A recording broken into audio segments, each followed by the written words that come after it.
Hi guys, 202 3.9 V8, rebuilt only 40,000 kilometers ago, out of warranty, doesn't blow smoke, hasn't got anything in the oil's clean, doesn't blow bubbles into the radiator, pulls like a train, runs smooth as silk, but developed the dreaded knock, the dreaded tick. So I'm going to start it, just give you a quick video and get some diagnosis hopefully. Anyway, I'll just turn the key and you will hear it.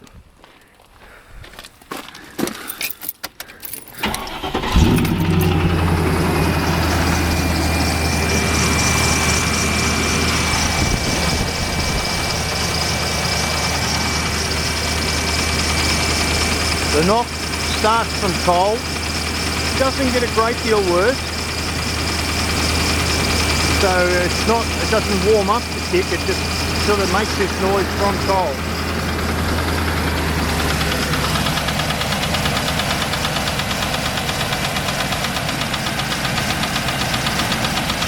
Not sure if it's overhead gear.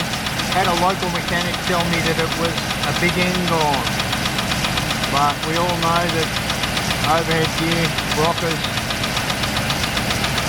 lifters, oil pumps, yeah, oil light goes off, seems to have good oil pressure, runs really smooth.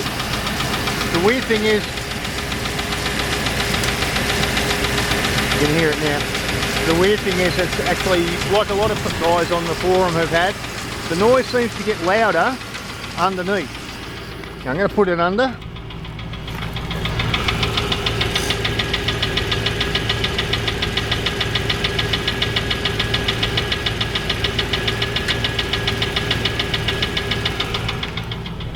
Hopefully that gives you an idea. It just seems louder at the bottom. That's why the local mechanic, who isn't a Landrover guy, seems to think it's a big end.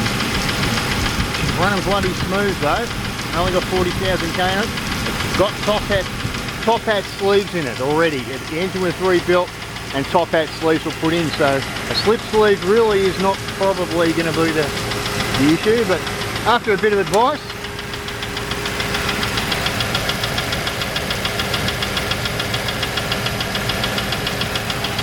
apart from the freaking noise, it's a bloody good engine. Runs like a dude. Anyway, I'll leave it at that. Any advice would be appreciated. And I'll leave it at that. The dreaded Landrover knock knock. Bye guys.